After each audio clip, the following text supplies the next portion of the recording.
శ్రేయస్ అయ్యర్ ఇప్పుడు టీమిండియాలో కీలక ప్లేయర్.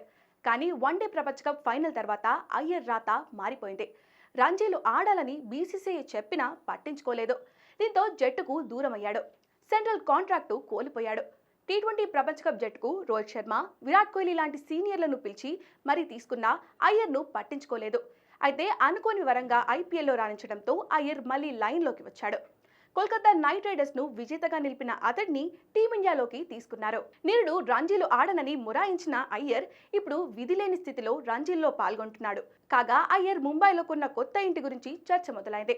తల్లి రోహిణితో కలిసి ఉండేందుకు అతడు 2.9 కోట్ల రూపాయలు పెట్టి ఓ ఇల్లును కొన్నాడట.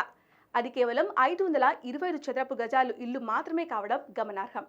వన్డే ప్రపంచ కప్ ఫైనల్ చేరిన జట్టు సభ్యుడైన ఈ ఏడాది IPL champion Kolkata night riders captain గా ఉన్న అయ్యర్ ఇంత చిన్న ఇంటికి అంత ఖర్చు పెట్టడం ఏమిటనే ప్రశ్న తలెత్తుతుంది. ఈ నెల 19న ఇంటి రిజిస్ట్రేషన్ కూడా పూర్తయిందట. ఉన్నత స్థాయి వ్యక్తులు నివసించే వర్లీ ఆదర్శ నగర్ పరిసరాలలో ఉన్న ఈ చిన్న ఫ్లాట్ కు దాదాపు 3 కోట్లు పెట్టడం ఏమిటంటూ ఆశ్చర్యపోతున్నారు. దీనిని అయ్యర్ కేవలం పెట్టుబడిగానే చూస్తున్నాడట. ఫ్లాట్ ఉన్న ప్రదేశం, ఆధునిక సౌకర్యాలు దీనికి కారణంగా చెప్తున్నారు. మొత్తానికి కాస్త తిక్కగా ప్రవర్తించి టీమిండియాకు దూరమైన అయ్యర్ ఆర్థికంగా మంచి ఆలోచనలే చేస్తున్నట్లు తెలుస్తుంది.